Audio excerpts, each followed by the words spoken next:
All right, I think it's a little after 7, and I want to welcome all of you for this meeting. I am, on behalf of the DuPage County Medical Society, I'm honored to have help host this and help start this event off, and I want to thank all of you for joining this very exciting and informative event. As many of you know, the DuPage County Medical Society has been around for over 100 years, actively involved in promoting the highest standard of care for patients, advocating for physicians, patients, and healthcare in DuPage County. And really, you've been doing a number of things over that 100 years that have helped in many ways help DuPage County have some of the best healthcare in the country. We advocate for physicians from all specialties to be part of our organization. We promote professional events or for networking opportunities. We also have we have many educational events like this one tonight. We're also actively involved in being engaged with our legislative friends in both Springfield and DuPage and in Illinois in general, and advocating for physicians. And of course, we're also very involved with community and not-for-profit help and assistance for some of our less fortunate. So really would love for anyone who's listening now who's not part of a society, please consider joining.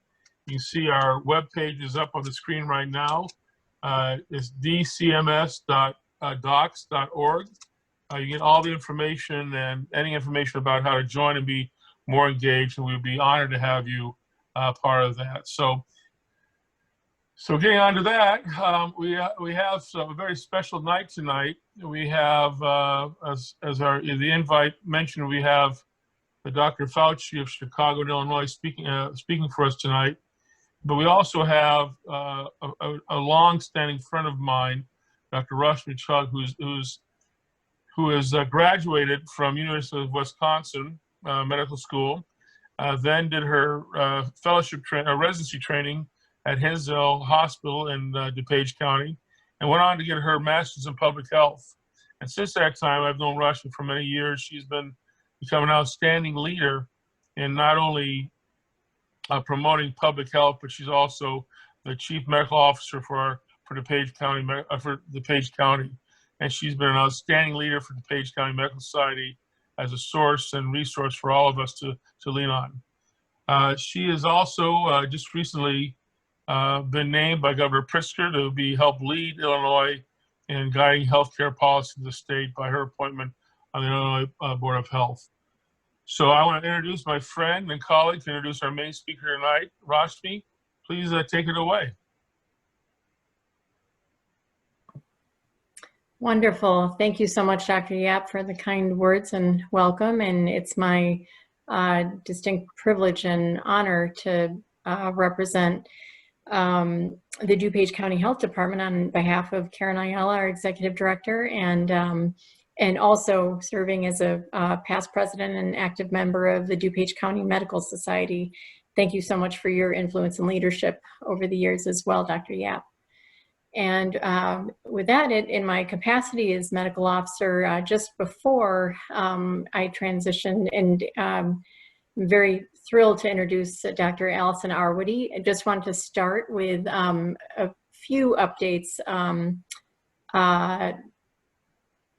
that are not necessarily specific and unique to DuPage County, but as we are experiencing significant activity, we're actually in DuPage County approaching 20,000 COVID-19 cases, and also approaching within those tragically 600 deaths. Not quite there yet, but unfortunately this has taken a significant toll on our community and our healthcare, as well as our residents. And so with that, Kate, if we could, do you have the few slides?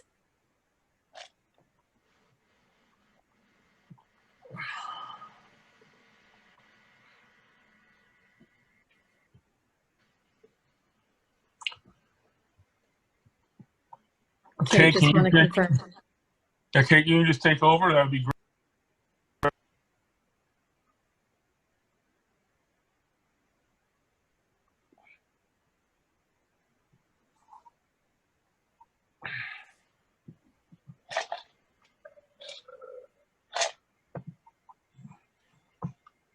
Perfect. Thank you, Kate. Yes, thank you. Thank you, Kate. So yeah, if we could go to the next slide, please. Just wanted to briefly make sure you were aware, perfect, aware of our DuPage County Health Department's data dashboard. The link is there at the top, dupagehealth.org/COVID-19 data, and you'll see this really concerning curve of our cases over time, and many other graphs and tables that'll help hopefully better characterize for improved understanding of the activity and the impact that we're experiencing in DuPage County. Next slide, please. And really core to our response are our public health measures that are often first implemented by you, the clinician, and one of those is containment, which include quarantine and isolation. Sometimes these terms are used interchangeably, particularly in the media, but quarantine, as you're likely aware, is the separation of exposed persons or close contacts with someone who has COVID-19. And the way, the tip that helps me remember that is that quarantine ends in E, and E stands for exposed. So this again would be the close contact who needs to stay home except for medical care and except for diagnostic testing 5 to 7 days after exposure, but they need to stay home and separate from others to prevent transmission should they develop COVID-19. Also important for them to symptom monitor twice daily and avoid contact with particularly any high-risk individuals. And by separating in the household, ideally with in their own bedroom and ideally in their with their separate bathroom as well. And that's part of the public health investigation to work closely to make sure individuals who need to separate from household members can do so in a supported and safe manner. So that's quarantine, and then isolation is critical for the individuals or the cases who are ill and or infected with COVID-19. And again, that's the tip that isolation, which starts with I, stands for ill or infected. And important for that, for those individuals to be, to stay separate from others to prevent risk of transmission. And the time frame that's recommended is at least 10 days from when symptoms first appear, or if they're without symptoms, then from the first diagnostic test, the date of the first diagnostic test. So it's 10 days it's through 10 days from that symptom onset or first diagnostic test date. And they are to remain isolated until at least 24 hours with no fever, without the use of fever-reducing medication, and with symptoms improving. And then, like I said, at least 10 days from the first date of the diagnostic positive test.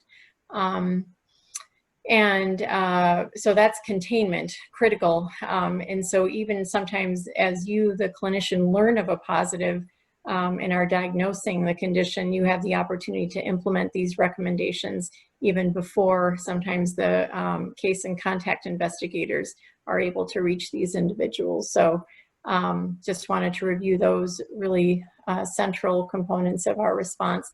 And then next slide, please. So quarantine, as I mentioned, quarantine is the measure recommended for close contacts. And you've likely heard a lot about close contacts being identified as individuals who have been within 6 feet for 15 minutes or more with a person with COVID-19. But some additional nuance to that, to the criteria, are that close contacts may have had direct contact with fluids from a person with COVID-19, such as being coughed on or sneezed on, or sharing an eating or drinking utensil, or having had direct physical contact with a person with COVID-19, such as hugging or kissing them, or have provided care at home to someone who is sick with COVID-19. excuse me, as you can imagine, it would be difficult to separate yourself from someone who is ill that you're providing care for. Next slide, please. And the other really important public health measure is mitigation, which is really at an individual as well as community level. And you're likely seeing some educational campaign, some advertising, whether it's radio or print or billboard, helping you communicate these recommendations. But one of our campaigns is following the 3 W's to make sure you're wearing a mask and washing your hands and watching your distance, as well as answer the call to help people understand and anticipate a call if and when they're identified as a case or a close contact, so that improves the likelihood of them of answering the call, literally picking up their phone and recognizing the number so that they instead of screening, are responsive to being interviewed and then ideally participating and following recommendations that would help limit the spread and slow the spread, which is our goal. And next slide, please. And finally, just wanted to make sure that you're aware of our local, state, and national resources for information and guidance. There's the DuPage Health.org website with COVID-19 specific information on testing and support and resources for individuals as well as businesses and schools. And then there's the state level website for with COVID-19 specific resources and guidance. And then of course, cdc.gov/COVID-19. And thank you for your brief attention. And as I mentioned, it's my distinct privilege and pleasure to introduce our speaker this evening, Dr. Allison Arwady. And just to give you a little bit of her background, Dr. Arwady is the commissioner of the Chicago Department of Public Health, or CDPH. Dr. Arwady started at CDPH in 2015 and served as chief medical officer before being confirmed by the City Council as commissioner in January 2020, just in time for leading our effort regionally and locally on behalf of Chicago. And as Chief Medical Officer, Dr. Arwady oversaw the disease control, environmental health, emergency preparedness, and behavioral health divisions. She's worked on disease outbreaks, immunization promotion, tuberculosis response, lead poisoning prevention, substance misuse, and more.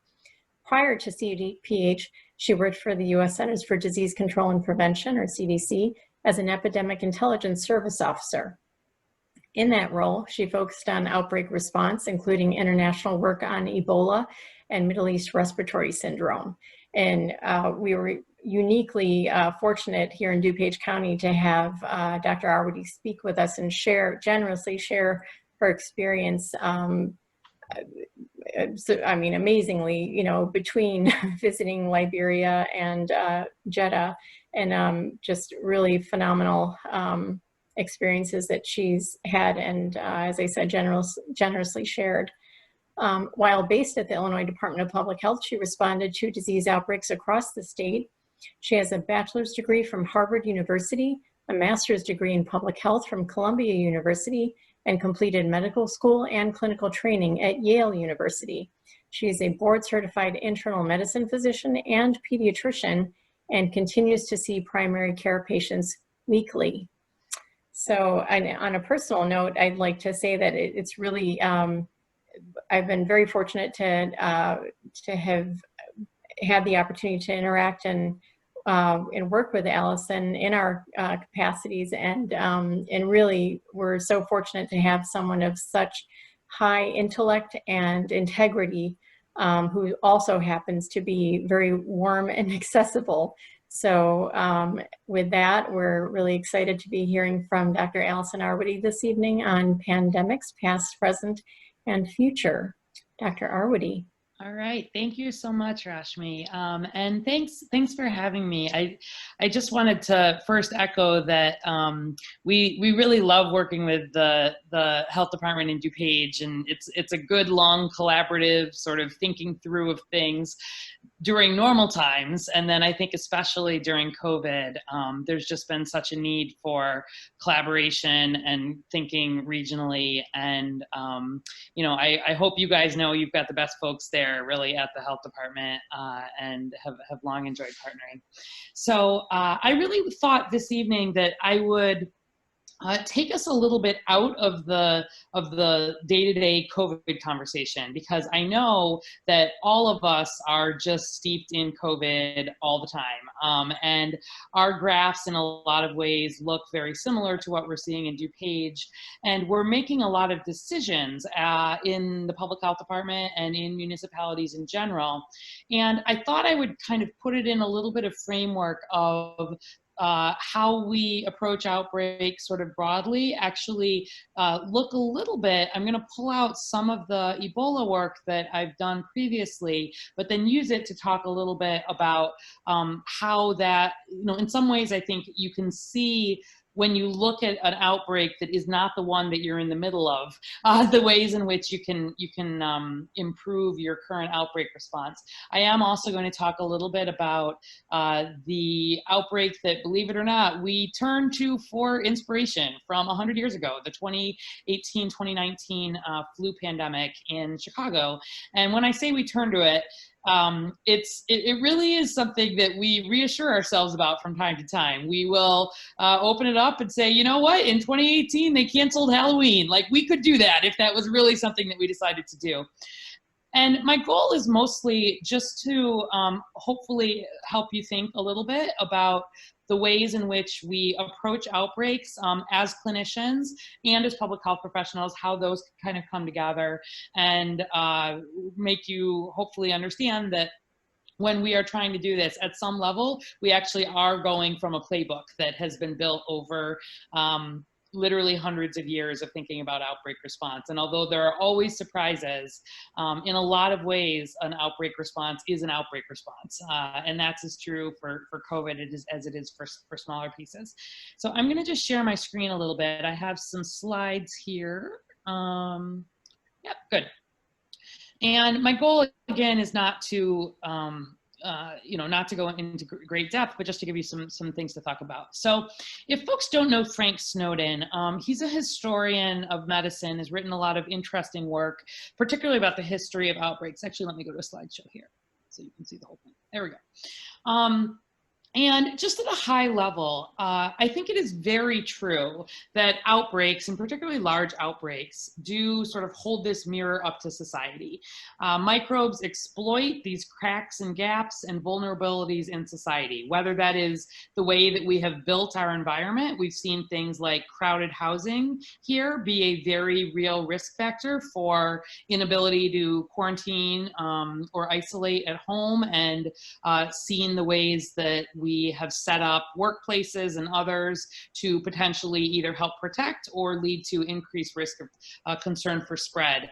Also, the ways in which we interact with other species. Certainly zoonotic diseases that originate in animals, have been a long concern, continue to be a concern. It looks like this one originated in bats, similar to how Ebola outbreaks tend to seed. But I think as just at a very high level, as we have continued to encroach on what historically had been animal areas of the world and had much more interaction between humans and animals, we have more and more opportunities for these zoonotic transmissions. And then finally, how we relate to each other, where there are tensions and vulnerabilities. I think we see those come out in an outbreak. It is a time of major stress in a society, just like a war is. It is a time where inequities that perhaps are normally more hidden can come to light, and that's been very true in COVID. And they really, when you have a microbe that actually leads to a pandemic, meaning not just a small outbreak, not just an epidemic, but a pandemic that goes globally, that is because there's been an ecological niche of some kind that we've created to allow that spread. And I think here, in some ways, this is about the extremely globalized society we have, which is wonderful in so many ways, but also means that our traditional ways of thinking about boundaries, whether that's national boundaries or even in the US, some of our local jurisdictional type boundaries, those microbes do not respect that, of course, but where they're able to travel so quickly through air and just the extensive interactions that we have, I think the need to think about pandemic preparedness in a way that goes far beyond is a jurisdiction or even a nation prepared, and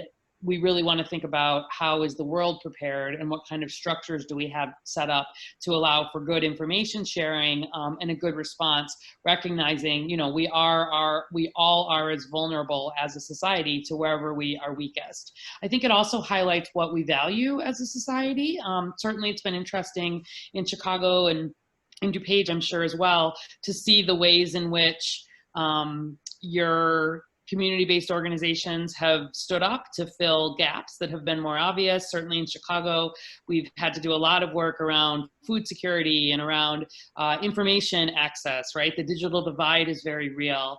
And I think in some ways, the decisions around what do we restrict, where do we allow businesses, for example, to continue, how do we think about our own interpersonal interactions, how do we think about older people, and the very terrible ways that these have hit long-term care facilities in particular, I think at some level do highlight what we value, and our response is a way to shape, point out the different ways in which we make those decisions and then shape responses. And then finally, that there are very many indirect consequences to outbreaks. So we think a lot about the direct causes, the cases and the deaths that have come from COVID, and those have been, truly unprecedented. And yet, the indirect costs we are still learning about. And I know as clinicians, you certainly have seen this very clearly, whether this is the people who are not getting all of their traditional preventive care, not getting their cancer screenings, not getting prenatal care in typical ways, whether these are indirect consequences like the fact that education has been disrupted for hundreds of thousands of kids, at least in Chicago and many more across the state, and thinking about who has access to more opportunities when our traditional public institutions are perhaps upended by something like COVID. We worry a lot about the many ways in which the economic impact, of course, is hitting Illinois in different ways, and what this will look like in a long-term way. And I think back, when I was doing Ebola outbreaks, which I am going to show you just a little bit from in a minute, the second time that I was in Liberia, which was nearer the end of the Ebola outbreak, yes, I was working on Ebola, but a lot of my time was spent on measles outbreaks because the entire vaccination program had broken down for the country, and all the childhood vaccinations had come to a halt. And in fact, we ended up seeing as many or more people, dying from the fact that during the time of Ebola in a community where there were not a lot of health resources to start with, we saw people not getting HIV meds and tuberculosis meds, not seeking medical care to deliver babies, not able to get all of the care that people had been taking for granted. And we ended up seeing, in fact, more deaths related to non-Ebola causes, more excess deaths than to Ebola deaths, even though there were many, many thousands of those as well. And so I'm always thinking about in our outbreaks, and I would encourage you, just as you're thinking about the ways in which COVID has impacted your clinical settings, what are the indirect consequences? How do we try to plan for those and then work to mitigate them in advance? sorry, I'm just making my slides move. I also just wanted to highlight that we don't start from a vacuum when we are planning for pandemic preparedness. This is true in Chicago, but it's also true in DuPage and across the state. Just last year, we had updated our pandemic influenza annex, and we have a large plan for anything that has the potential to disrupt health in large ways in Chicago. But then we have annexes around particular health impacts. So whether that is terrorism based, or whether that is around an outbreak based. And we had just last year updated everything in our pandemic flu annex. And what's interesting to me, and that meant that we, and DuPage as well, I believe, was part of a statewide exercise where we spent a week actually talking about and practicing what our response would be for it was designed as an influenza virus, but a novel influenza virus. And literally in the way that the scenario was written, it had emerged from China, and the first cases had been seen really in the Chicago area in a traveler, and it turned into eventually a nationwide and then a worldwide pandemic. And we had sat down and done a lot of conversations around what would it look like to have this happen in Chicago, and had pulled together groups to talk about what would it look like if schools were closed and we needed to think about feeding the hundreds of thousands of people who are fed every day through Chicago public schools, for example. We thought about all of the things on this list here, had actually had conversations and practice things like distributing personal protective equipment to all of our hospitals and setting up our mobile morgues in some of the large hospitals, and practiced communication channels, and had data sources, and thought about what are the legal things that we'll be able to stand on for a large pandemic response. And then literally when this broke out, we pulled out the pandemic influenza annex, and we built it with some planning ideas in it for both a pandemic that was like the 1918 flu pandemic, which I'm going to talk about a little bit in a minute, as well as the 2009 H1N1 outbreak. And obviously COVID has fallen somewhere in between those in terms of its virulence, number of deaths, et cetera. But we had really thought in some pretty specific details about what kinds of resources we might need. And all of this list are the planning considerations and parts of the annex that we had thought through with partners just last year. And what's been interesting to me is that every single one of them we have seen come to pass. And there have been other things that have come to pass that we, of course, never expected. So that nowhere in our plan was the idea of, for example, needing to stand up an alternate care facility like McCormick Place, right? This thought that we could completely overwhelm our healthcare systems and very quickly need to stand up an alternate facility. We didn't have a plan for that. So it's not that there are plans for everything. But you see that where we're planning, it's not just around the care of cases. It's around things like elderly mobility disruption. What does that look like? How do we, again, try to have ideas in place ahead of this? You'll see that social unrest actually was in there. And certainly we've seen significant social unrest. And I don't think that that is an accident, that the fact that we are seeing really this rise around racial justice has come at the same time as COVID is not an accident. I think they are related to each other.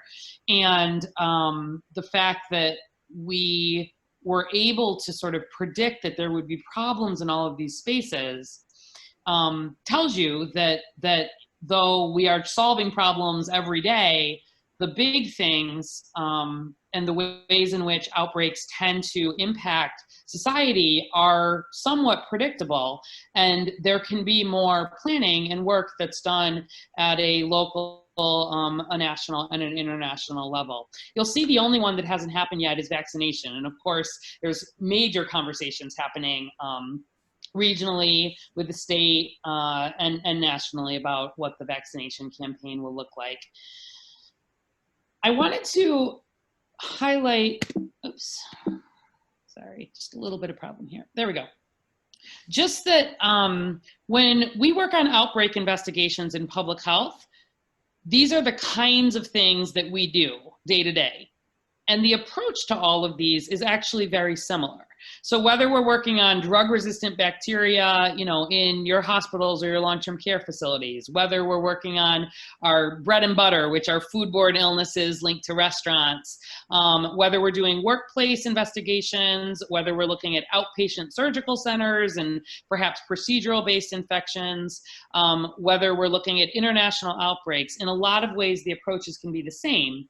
And what I use broadly in terms of thinking about an approach to outbreak investigation and response, which may prove helpful in terms of how you think about this, how this fits in, I think about the 4 C's. So everybody thinks about number 2, which is clinical care of cases. And certainly for clinicians, this is your space first and foremost. And we so depend on our clinical partners in the outpatient setting, in the inpatient setting, to be able to provide excellent clinical care for cases. We certainly are thinking a lot about how can we support that being safe. That's things like personal protective equipment, thinking about the diagnostics that need to come into play. And certainly for COVID, the diagnostics and the testing has been such a pain point all along. But that clinical care is very much that medical space. Whereas number 3, the containment is sort of more the traditional public health space. The work of like we were hearing at the beginning, what are the mitigation strategies? What are the isolation and quarantine strategies? What are we doing not just to care for cases, but to find additional cases, to do that contact tracing, to stop the transmission? So 2 and 3 are what people tend to think of when they think about outbreak response. But 1 and 4, which is the coordination part and the communication part, are frankly, in my opinion, where outbreak response sort of founders or flourishes. If coordination is poor, and it is very easy for coordination to be poor, and that is, that's true within an organization. I'm always thinking at CDPH, we've had just such a lot of disruption of who is doing what. Lots of people are working virtually. We're trying to keep some of our traditional activities going while we're, of course, needing to be primarily focused on COVID. The same would be true in any of the places where you're working. I'm sure COVID has upended many things. And if you feel like things are not coordinated well, and if you don't really very explicitly think about how to keep a response coordinated, you can be doing beautiful clinical care, or you could be trying to do all the containment. But if that coordination piece is lacking, the response will not be successful. And I think one of the things that's been interesting about this one is how different the approaches have been at the federal level compared to some of the more state and local levels. And I think where we've had some pain points here are just that that there have been real differing approaches, and people are hearing different things when it comes to coordination. And we've needed to stand up a lot of more local and state-based coordination as opposed to what maybe traditionally would have been a more focused federal response. And so that has just been an interesting point of this one. And then finally, number 4, communication. People always think this part is easy, and this part is, in my opinion, the hardest part of the whole thing.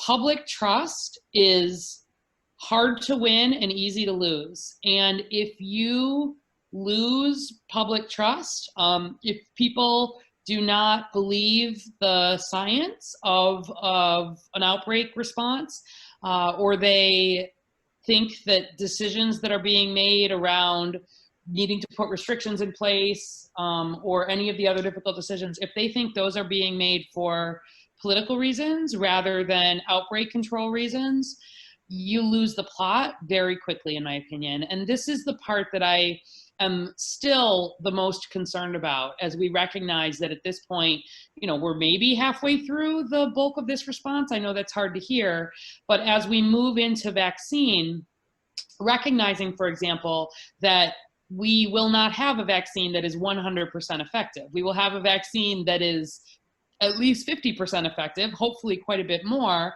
but there will need to be a combination of a vaccine rollout on top of continued mitigation strategies, the masking, the social distancing, because this vaccine is not going to be widely available right at the beginning. And there are so many unknowns that the campaign around the vaccine, compared to a traditional response where you can do a vaccine campaign in an order of weeks or a couple of months, this is going to be a very long vaccination response that will need to be pairing with ongoing behavioral change. And all of the models for Chicago, for Illinois, nationally, internationally, are very clear that individual behavioral decisions are the main decision, the main point that drives success in the outbreak. So we have control broadly as the public health departments in regulating public spaces, right? The governor is able to do a stay-at-home pronouncement, and the local public health department is able to enforce quarantine, for example. We're able to put restrictions in place. In Chicago, for example, we have stricter restrictions in place around capacity at bars right now. We've limited how many people can gather, what can be in restaurants. We've required masks in indoor settings. It is much easier to have control over these public spaces that are regulated at some level. But whether the outbreak flourishes is much more about the individual decisions that people are making in private. We're seeing the outbreak, certainly in Chicago, being driven much more by spread in households and in personal social gatherings. People feel safe among their friends, their family, their neighbors. It's very natural to sort of let down your guard related to COVID. But whereas early on, we were seeing huge numbers of cases in what we call congregate settings, our long-term care facilities, our jail, our homeless shelters, some of our very large workplaces, factories. At this point, only about 5 to 6% of our cases are being linked to these larger settings. We stay really on it, but the great bulk of our cases are more these smaller interpersonal gatherings, people getting together with 4 people, 6 people, 8 people, 10 people, and feeling safe and not keeping distance and not mask wearing. And so the communication around helping people understand why doing these things is in their best interest and the best interest of their families and those they love, in my opinion, will go further than very strict individual level sort of police level enforcement and fines. We've really kept the enforcement more on the business and the regulated side and less on the individual level, and tried to win people over more to make decisions outside of public spaces. So I wanted to just very quickly show a couple of things from Ebola, just to kind of frame how they can help inform the COVID response. And just for some context, I was with the CDC in Liberia early on in the Ebola outbreak back in 2014, 2015, as things were really spiking up. So this would be similar to what March and April were looking like here in Illinois. And then I was also there near the tail end. And we are not going to eradicate COVID, to be very clear. But where I think of sort of probably late 2021, assuming that we have a reasonably safe and reasonably effective vaccine that's had reasonable take-up, I do think we'll be at a point where we're not seeing the specter like we were. And those same outbreak response goals are there: coordination, care, containment, and communication. And if you look at this list, which I had initially put together, for the Ebola outbreak, it is quite similar to a lot of the things that we are still thinking about related to COVID and wanting to be as prepared as we can be going forward. And so on the patient care side, thinking about, the careful staff training and support that I know you've all been doing, the personal protective equipment, right? Like this goes without saying how important making sure we have good access to that is. And this, this outbreak has really highlighted a lot of the vulnerabilities in our supply chains, not just for PPE, but for testing supplies, where we were not able, frankly, even in an extremely resource-rich setting, to always be able to have all of the PPE and especially the testing that was needed.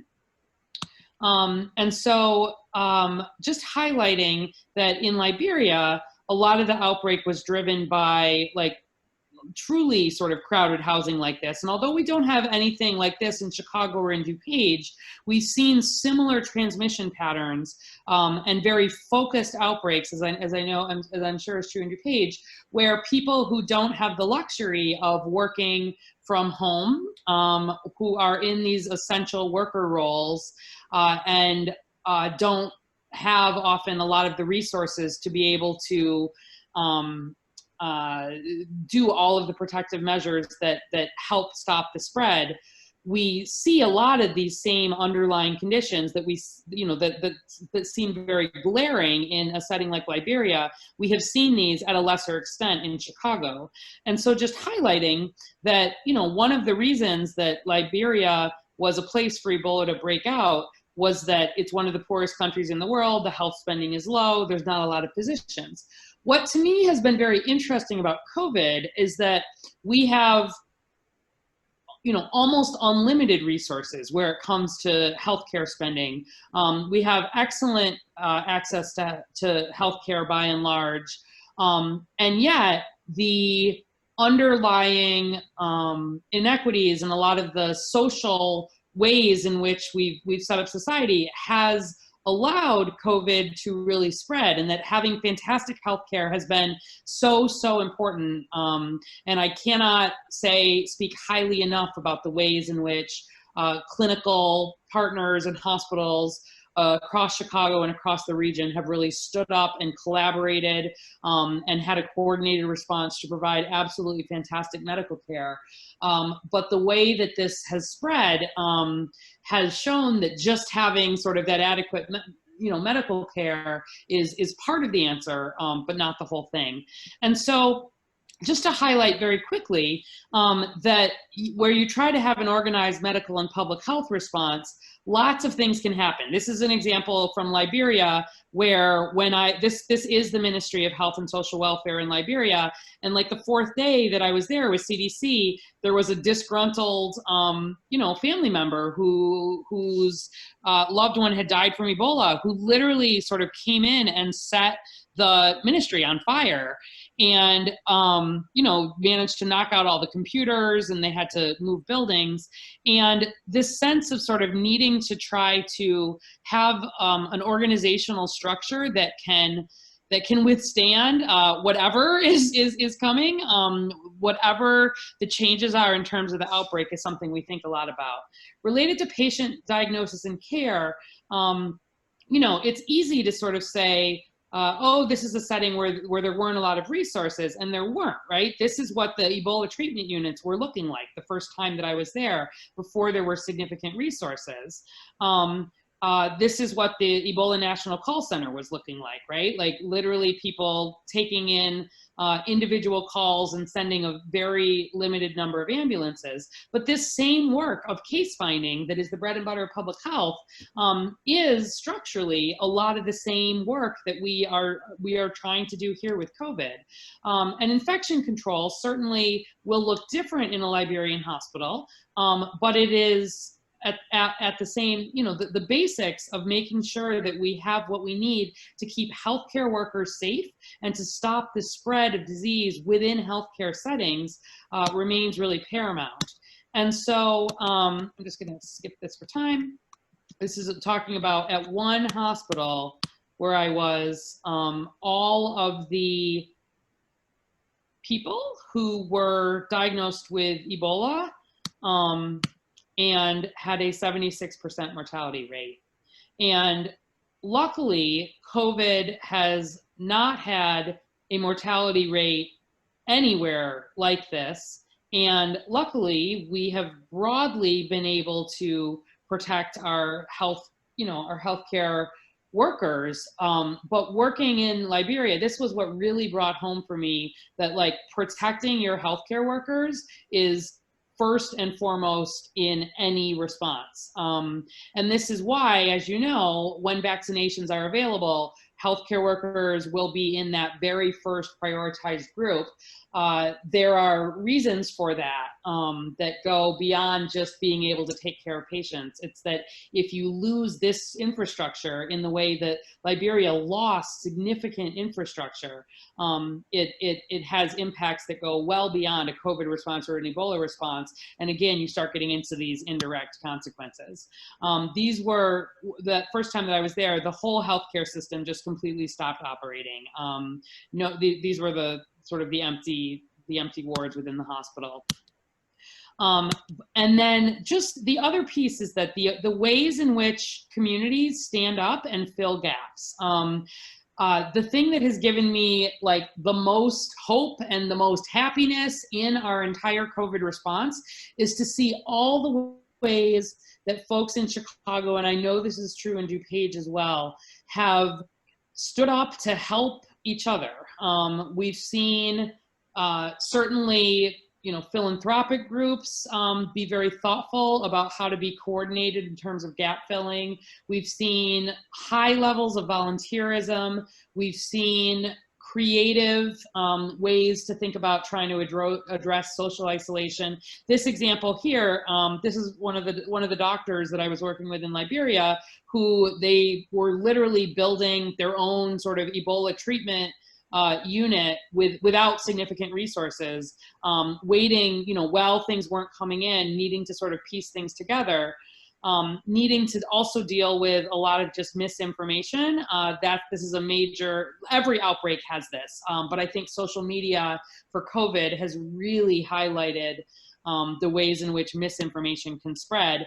And, these are examples again from early on of, on the right here, this is a woman who at the hospital in the town, the hospital was out of things like toilet paper and out of things like, basic hydrating food, etc. And really seeing these communities step up to fill these gaps. We have absolutely seen, by and large, the same things happening here in Illinois. And that happens with community engagement and education that is about really lifting up voices from within communities.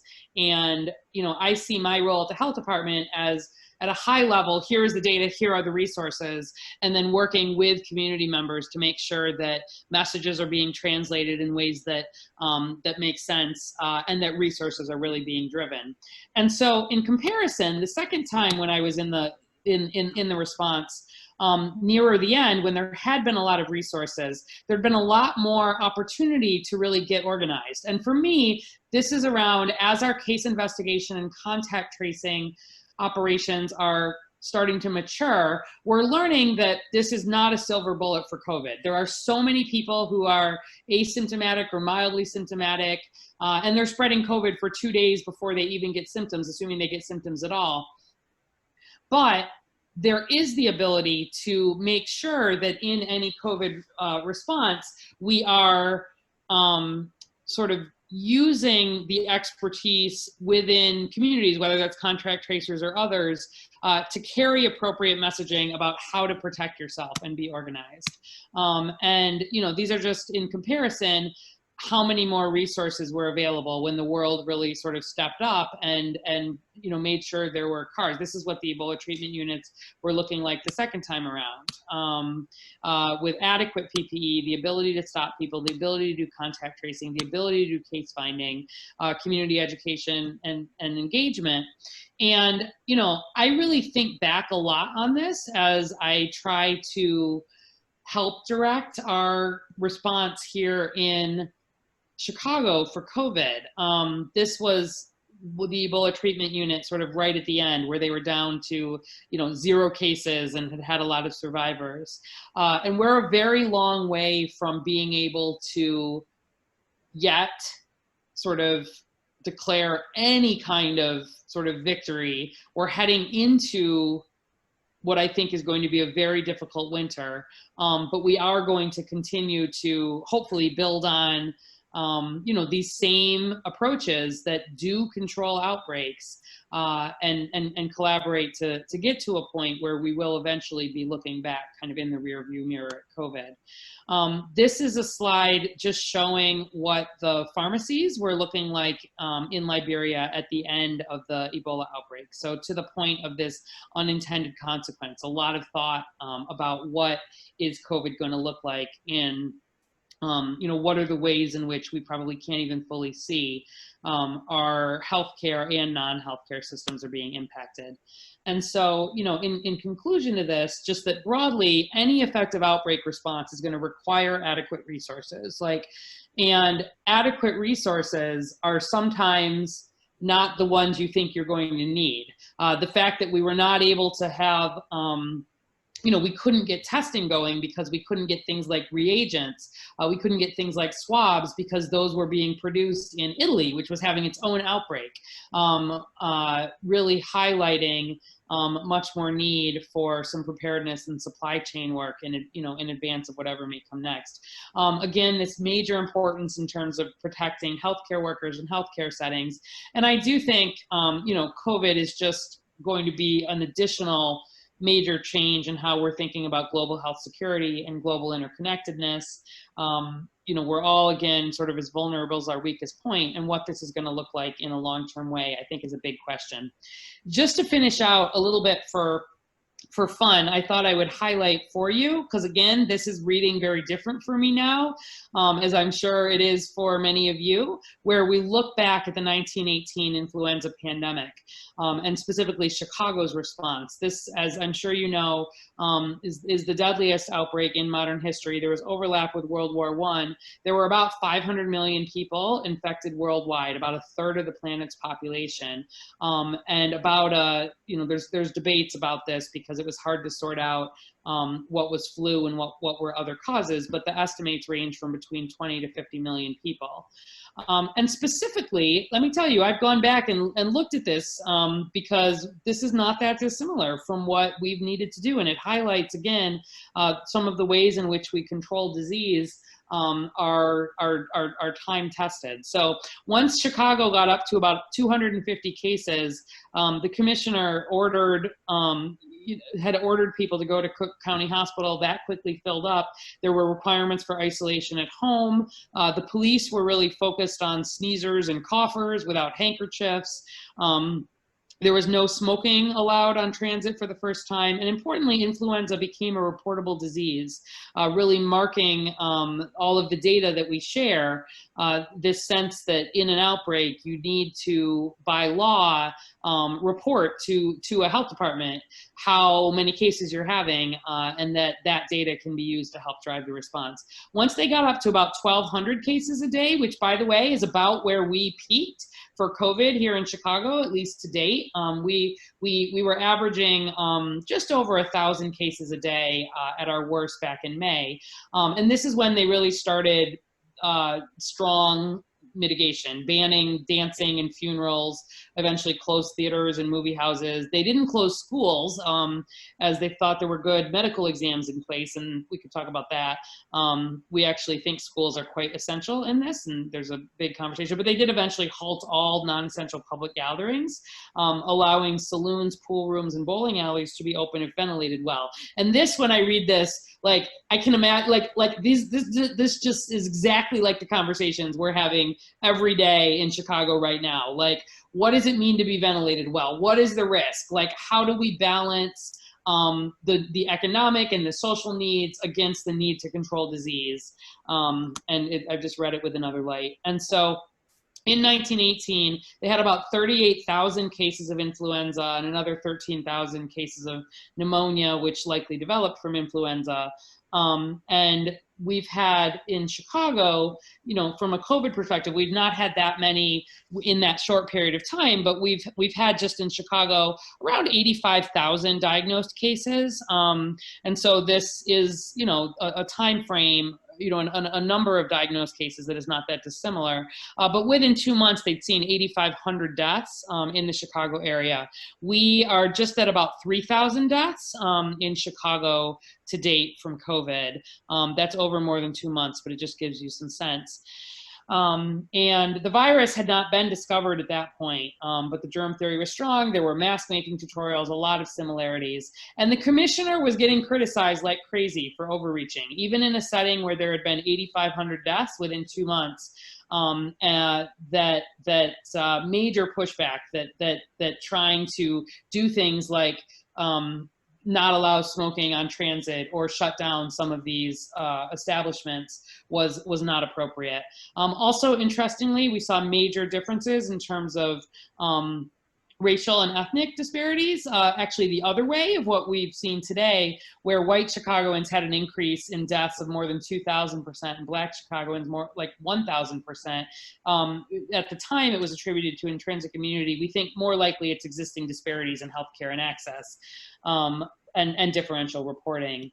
And so the post the 1918-19 pandemic, there were a lot of social changes that were probably partly World War I, partly the pandemic, booming 20s, rise in anti-immigrant sentiment, and a lot of cultural changes in socializing, right? More freedom for women, women's right to vote, 1920 right afterwards. And again, I don't think these are necessarily by accident. And so my last slide here is just thinking a little bit ahead about what possible areas might we see societal change in, like after COVID-19. I think it's pretty clear to me that that preparedness is going to get another major amount of attention. I couldn't have been more glad for the amount of planning that we did in Chicago, but there's so much more we could have done. And things like making sure the strategic national stockpile for personal protective equipment is actually stocked appropriately, and we've thought about supply chain. There's major work that is going to come from that. I think there will be social differences. I don't think we're going to be shaking hands for a while. I'm sure many of you answer questions as I do about people's wedding dates and what that's going to look like. It's hard to predict out, but I think the way that we've seen technology play a role is going to be really different. That so many people are working from home, you're having virtual gatherings like this, the major rise in social media. I think, you know, we've got a whole group at this point working on combating misinformation online. And then frankly, I think policy, just that these sorts of big outbreaks highlight gaps in our social safety net. They highlight where our healthcare system has poor interoperability. It's one of the main things we've been working on in Chicago to try to have better awareness for COVID cases between systems.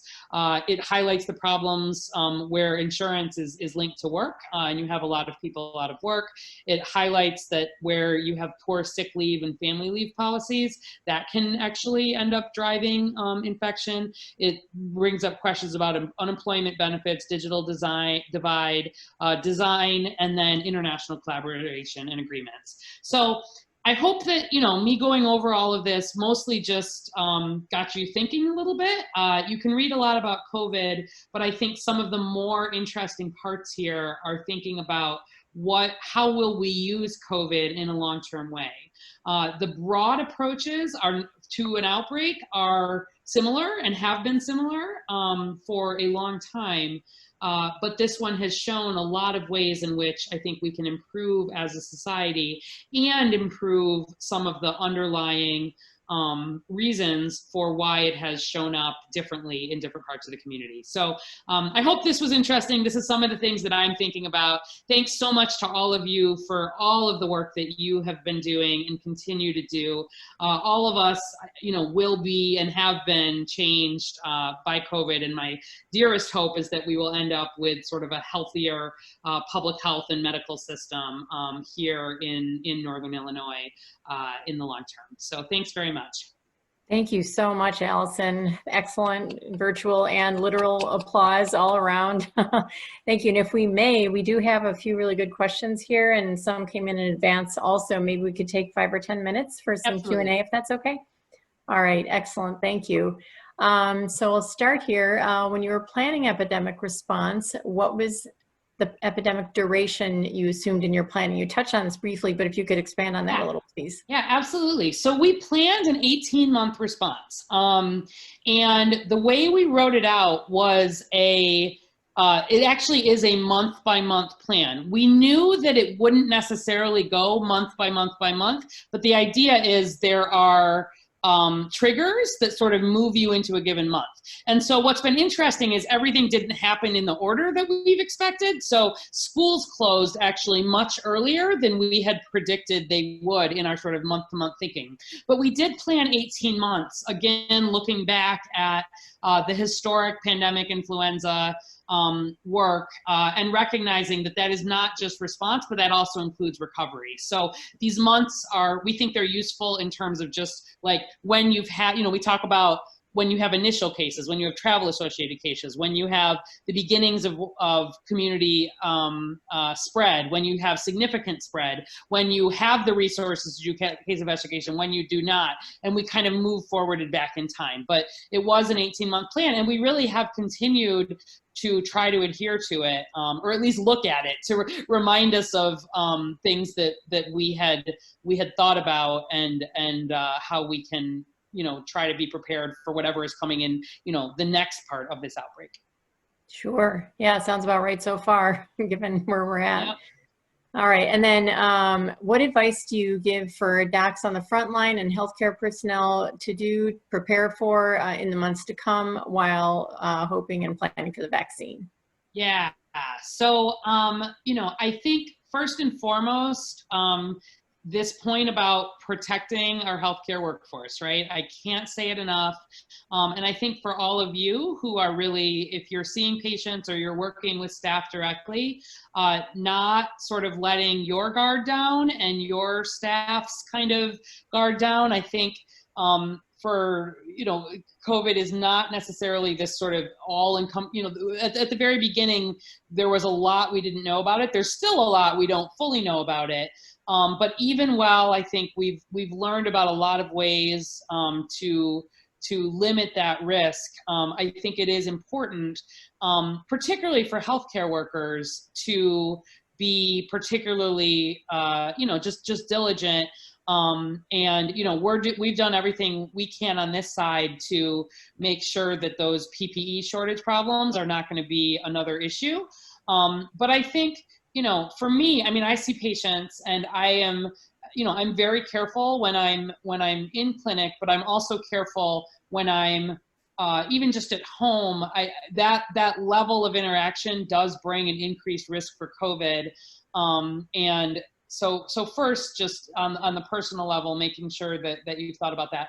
I also think, we've learned so much about how to like best practices for caring for COVID folks. And I think making sure that just sort of regionally and among all of your partners, you're having that good knowledge exchange. I know that has been strong broadly regionally, but we've seen really fantastic coordination in Chicago, where our federally qualified health centers are partnered up well with our hospitals, where a lot of our hospitals that historically would be quite competitive with each other, we've worked to really make sure that patient transfers are set up in ways that we can quickly get people who are more severely ill, perhaps into settings that have more capacity for, some of the really advanced ECMO and sort of other ICU things if it could come to that. So I think keeping that collaboration piece open, and then making sure that your connection between public health and clinical medicine is strong.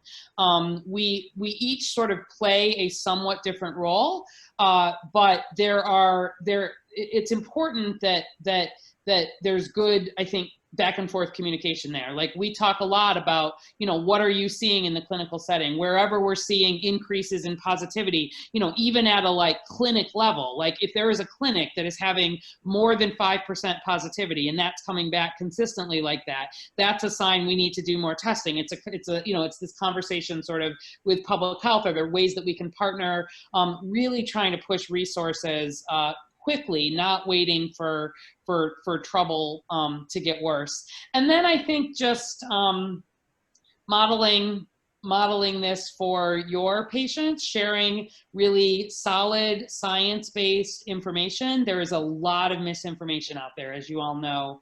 And I absolutely want to do everything we can to keep this conversation out of the political and in the science. So when people ask me about the White House situation, for example, all I really, my primary thing that I talk about there is that it's a good example that testing is not enough to keep people safe, and that it is about also making sure that we're doing the masking and the social distancing and the things that we know work. And I don't get into a whole lot more political detail than that, but I do want to drive home over and over again the things that we have good evidence for. And as the vaccine comes out, that's going to be even more important. Like your voices in terms of looking yourself at some of these clinical trials, we'll be sharing obviously this information publicly as it's available. And I'm not going to be promoting a vaccine until I'm sure that the appropriate safety and efficacy trials are done, but I'm confident those will be done. But then helping explain, to your community partners why a vaccine is appropriate when that is done, and that there is confidence in this system. We have a long way to go, I think, in terms of building this vaccine confidence. And you are going to be really important partners in that. I'm trying to lay the groundwork now by just talking about phase 1, phase 2, phase 3 trials. How do we know a vaccine is safe and effective? And why am I confident that one will not be approved without all of the appropriate, trials that have been in place. So that's sort of some of the list. And then we're all going to cross our fingers as a region and hope that people do a good job of being careful as we move inside for the cold. Sounds good. Really helpful points there. And then just speaking of some of the collateral damage associated with COVID-19, yes. Another question that came in is, we are hearing that substance abuse and other mental health issues are arising due to lockdown. Did the 1918 influenza pandemic do a general lockdown? Oh, I love that question. Yeah, they did, pretty much. They never sort of said everybody has to stay home, but they basically shut down all public gatherings, just about. Schools, like I said, actually did stay open, which is interesting. But it's interesting because the timing of when the 1918 pandemic really hit Chicago and Northern Illinois hard was right at the time that World War I was ending. And so imagine this, that literally the worst of the outbreak is in this October, November time period. That's Armistice Day, the end of World War I. It's that November. And so imagine sort of the desire for kind of parties and getting out and celebrating and being done with all of this, on top of this raging pandemic, together. And so I think the mental health piece of this was just different at that time because there was such relief over World War I being done that I don't think you probably saw the same impacts in the same way that we have here from COVID. It also meant that the economic impacts were not as great because of the war effort on top of this really impacted it in different ways. But it is very true here that we are seeing increases in mental health needs, big increases in opioid overdoses. Some of that was predating COVID, but it's only gotten worse. And increased calls to domestic violence hotlines, et cetera.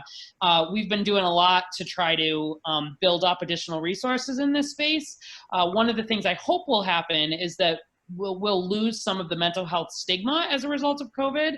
Everybody, I would argue, has had some mental health impact from COVID, right? The uncertainty, the staying at home, the isolation, the economic stress that has been so widespread, and that at least at a low level, people sort of understanding probably more how stress kind of impacts life, the anxiety that can come with it, the depression, and then for people for whom that really develops into more of a long-standing issue. I hope that we will talk about mental health like we talk about physical health, and making sure that people are getting access to treatment. There's ways to be preventive in that space.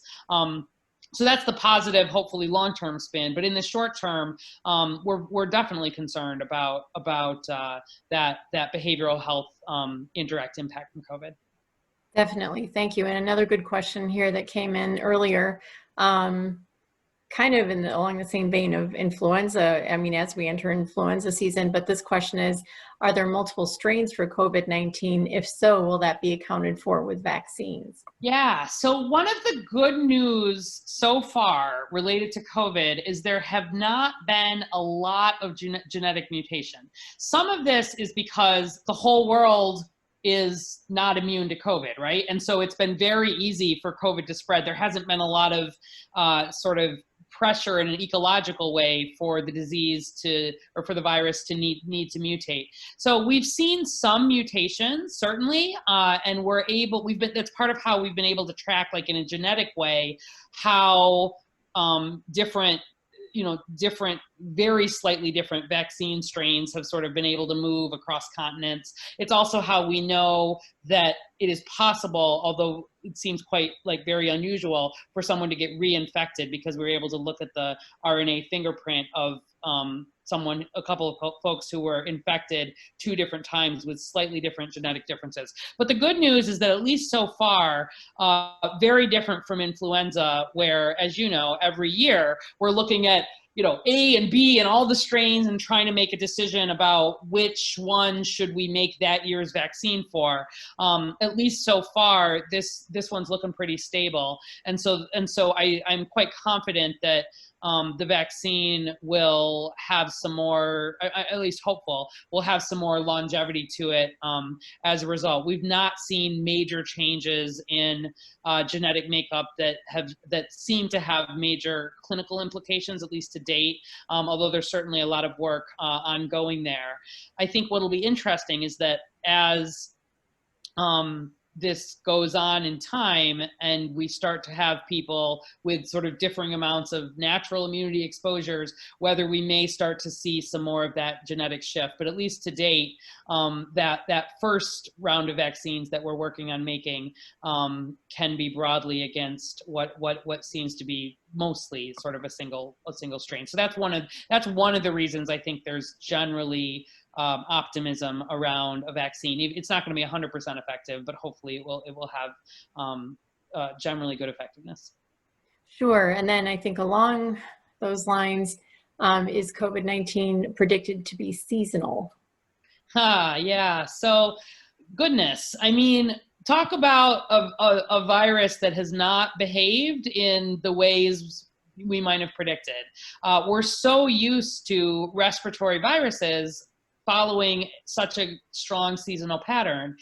And it was pretty clear to me early on that this wasn't going to be a totally seasonal thing, because even early, they were having some pretty significant spread in places like Singapore and Australia, places that were like in the middle of summer, even in India, like seeing a lot of spread. I think the question here is some of this just, a brand new virus that is so happy to be spreading that it doesn't even care what season it is. Once we start to have, some more level, we're a very long way from herd immunity, of course, at this point, but once we have a vaccine that will hopefully help to get us there, whether it will settle down into more of a traditional seasonal pattern. There's a question, and this is very much an outstanding question, at least to my knowledge, about whether a lot of the increases that we were seeing in the South in the summer, in the Southern US, in the summer, was that about people being indoors in air conditioning because it was hot outside? Or was that just sort of by chance. And in contrast, we certainly have every reason to expect that as we are inside gathering here in the Northern Hemisphere, just as we see flu and all the other respiratory viruses spike, that we would see a similar pattern with COVID. But it's the first fall and winter that we've had with COVID to date, and it has not behaved, I would say, strongly yet like a clearly seasonal virus. So my guess is that it will eventually settle down into a seasonal kind of pattern. I think it would be foolish to wish that we to hope that we don't see increases. I think it's getting cold, and it's not just in the US, it's Europe as well, where they are seeing real resurgence in some of these cases. And I do think that indoor gathering probably has, unfortunately, a fair bit to do with that. Got it. Makes sense. And you're probably fielding some questions related to media reports stating White House considering the Great Barrington Declaration herd immunity strategy for COVID-19. Comment? Yes, absolutely. So if folks have not been following this, there was this Great Barrington Declaration back a few weeks ago that were a number of there were 3 scientists who signed a declaration that basically said we should just go for herd immunity. Sort of the Sweden approach a little bit, if you've been following this, that we should continue to try to protect those who are most vulnerable, and we should basically encourage young people to sort of get COVID and get it over with. Now, this has kind of taken on a little bit of a life of its own, particularly because some of those same original signatories have been quite prominent in advising the White House. They brought in some new individuals, and there are parts of this that I really want to highlight are not particularly based in what we do know about COVID. Number one, so Dr. Atlas and some of the other ones, you'll hear President Trump echoing some of this. They've been trying to sort of argue that you only need 10 to 20% of your population to be, quote, immune to COVID, and you would have herd immunity. And that is just not based in any model that I have seen, or any of the infectious disease experts that I've talked to. I think it's nonsense, to be honest. We already probably have, if you've been following some of this related to the antibody studies, looking back a month or two ago, we already had about 10 to 11% across Illinois with positive antibodies. And we estimate in Chicago, for example, just over 3% of Chicago's population has been diagnosed with COVID. But all along, we've been saying that represents probably, the actual number of cases is somewhere between 5 and 10 times that, not just in Chicago, but across the country, recognizing early on there were a lot of people not tested, but then more importantly, throughout all this, there have been a lot of people with relatively mild illness and who are not getting tested or who are asymptomatic. We make that estimate based on our death rates. So I think, in Chicago anyway, I think it's probably in the sort of 6 to 7 range. And I would estimate that probably around 18 to 20% of people in Chicago, which would be higher than most places around the state, probably because of the dense population, the spike early, have at this point had exposure to COVID. But we continue to see, deaths. We continue to see hospitalizations, not at the high peak that we were seeing, but this idea that we can somehow sort of shield the population of concern entirely while not having the concern in others, I don't buy. And we're still learning so much about the long-term effects of COVID, right? As you all know, there are very interesting sort of vasculitides that are associated with this. Even in the kids, although it seems it's not very common, this multi-inflammatory sort of post-response, very unusual for a virus like this. We've seen what seemed to not just be, I think there is something for real to this, and I'm interested in clinicians' thoughts on this, but, some real issues related to long-term, some concentration issues, some of this chronic fatigue kind of stuff. I think there is something to this that's physiological, not just PTSD. Time will tell. There are very large studies going on to not just do surveys, but actually, collect samples and follow. But this idea of sort of long haulers on COVID, what does that mean? What does that look like? I don't personally think that it is wise to just say, let's go, let's let everybody get COVID. And take our chances. The safe way to get herd immunity is through a vaccine. And luckily, I do think a vaccine is on the relatively short horizon here. Very good. Thank you. That's really informative and helpful, I think, not only to help address questions among colleagues, but also from patients. So that's really helpful. Thanks. So I think we have time for just a couple more questions. One is, you touched on this briefly, I think, with as you were talking about the cracks that are exposed by an epidemic or pandemic. So the question is, are there certain demographics that have been more affected than others, and why? Yes. So I can speak again just specifically to Chicago. I didn't do a whole lot of Chicago data, for this talk, but broadly speaking, in Chicago, but this has been reflected across many other jurisdictions in Illinois and across the country. So first of all, we have seen deaths disproportionately in African Americans. So Chicago is approximately a third African American, a third white, and a third Latinx, about 4% Asian in there. And despite that, about 43% of our deaths have been among African Americans. And some of this is underlying chronic disease. Certainly, we already have a racial life expectancy gap where Black Chicagoans live on average almost 9 years less long than white Chicagoans. Half of that is driven by chronic disease, and that is the diabetes and lung disease and heart disease, et cetera, that can put people at risk for more serious outcomes from COVID.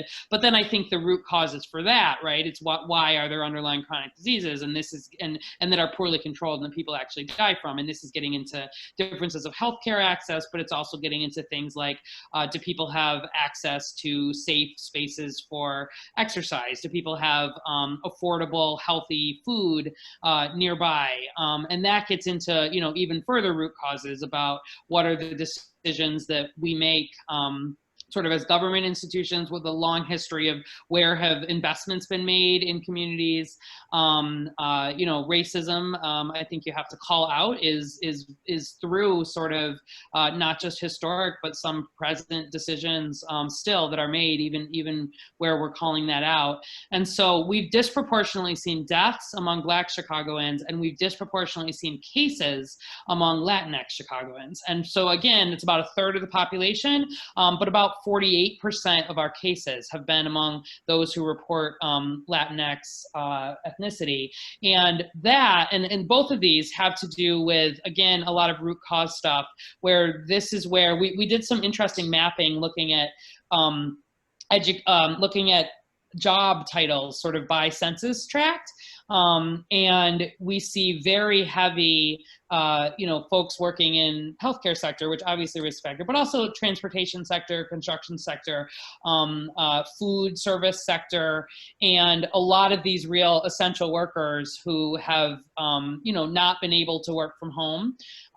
And frankly, we also have a lot of people who are undocumented, and in that context are very worried about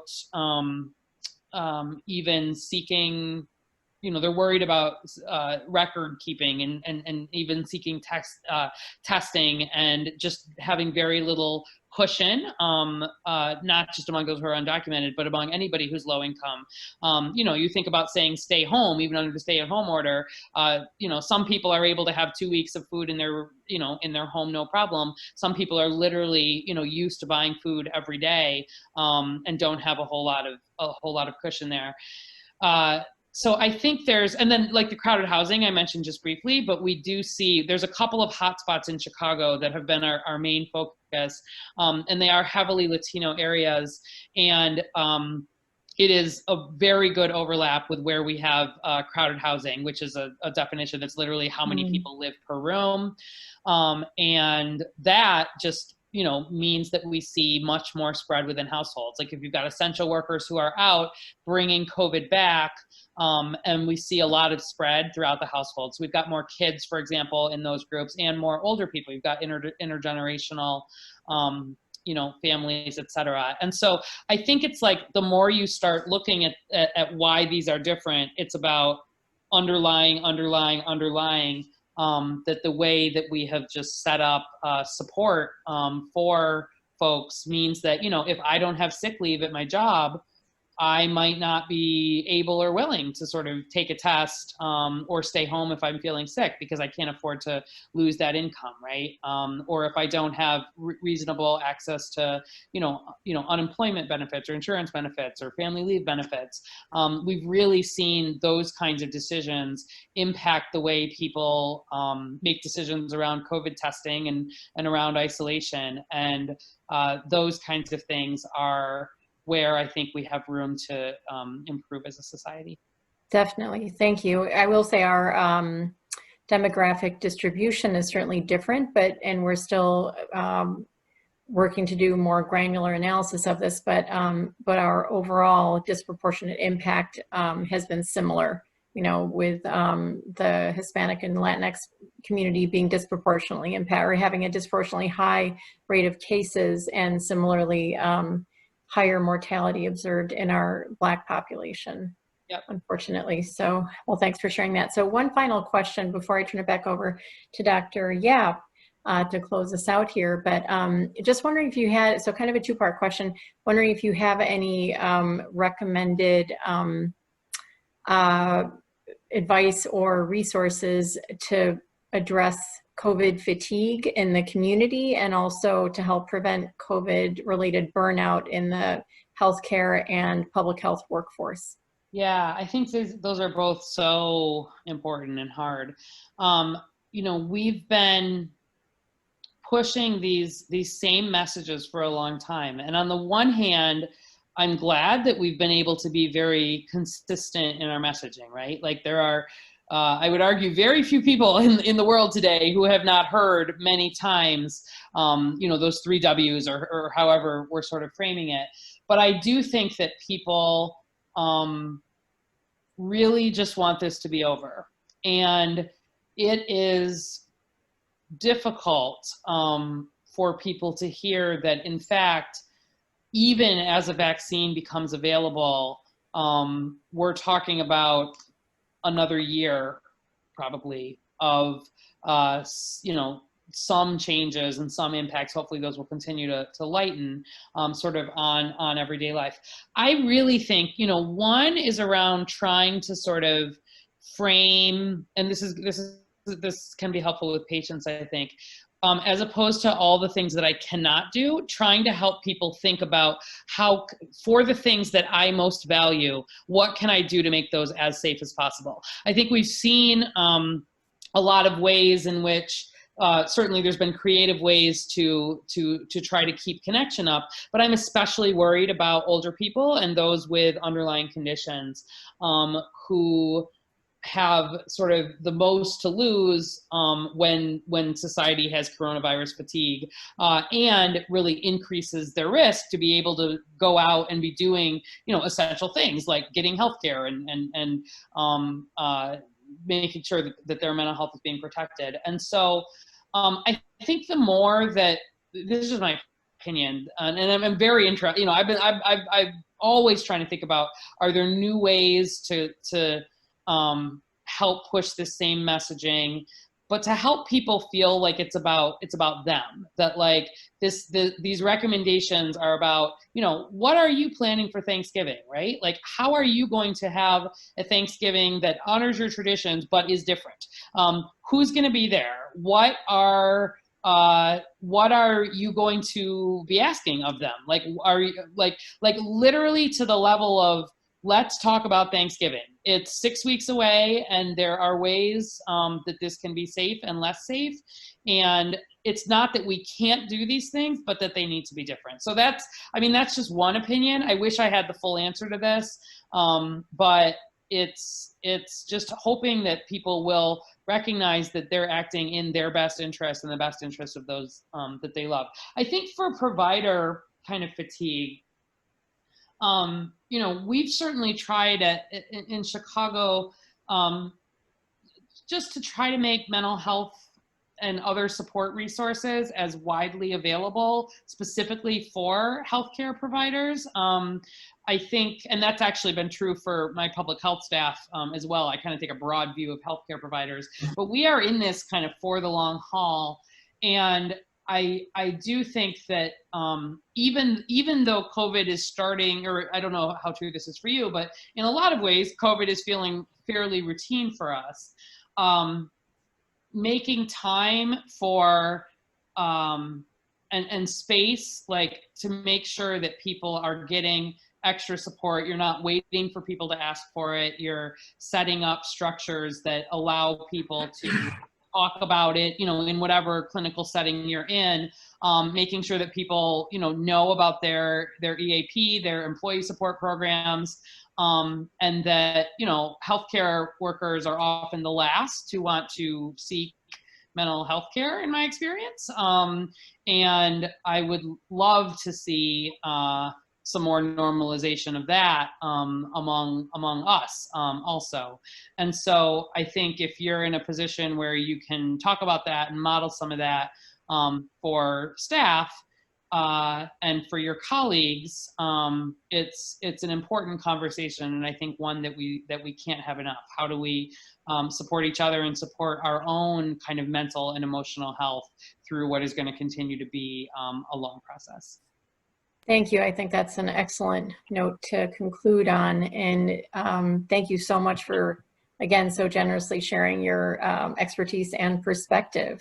Thank you, Dr. Arwady. It was sort of fun. I mean, this is very different than what I normally do. You know, normally I talk all COVID, all COVID, all COVID. But I was like, you know, taking a step back. And, you know, I know all of you spend a lot of time thinking about COVID. So, yeah, thanks for inviting me. And Rashmi, always a pleasure to, you know, get a chance to talk and really think together. Thanks to all of you for all that you are doing. You know, anybody who, you know, who is taking their own time to be in meetings like this and wanting to make sure that you're collaborating and sharing best practices and really thinking about how to make that medical society a very real thing, even in our virtual world. I really give you props, and you're doing all the right things in terms of that. And I really wish you and, you know, everybody in DuPage all the same luck that I've been wishing to all of us here in Chicago every day too. Wonderful. Well, thank you. I want to thank Dr. Yap. Yes. Yeah, I want to thank everyone. Rashmi, you are a treasure not only to DuPage County Medical Society, but also a treasure to DuPage County. We're so lucky to have such a wonderful physician. And Dr. Arwady, I just tell you, that was just such an outstanding presentation with such great insight. One of the best presentations I've heard of this, and it just makes me feel so confident we have leaders like you in Chicago that are really leading the charge in this really difficult time. I just can't thank you enough. And all of you who are still on the call, please, if you like this program, we have more like this coming up. We'll be involved in many other programs. We'll be involved with some of our political leaders as well. We'll get involved with that. And if you're interested in finding out more about the DuPage County Medical Society, please go online at dcmsdocs.org. DuPage County Medical Society, we'd love to have you join and be engaged, and let your friends and colleagues know it's a great opportunity to help support programs like this and help our colleagues like Dr. Arwady doing the great work she's doing. So on behalf of DuPage County Medical Society, Rashmi, Allison, thank you so much. This was an outstanding program. Thank you everyone who joined us. Have a great night and a safe rest of 2020.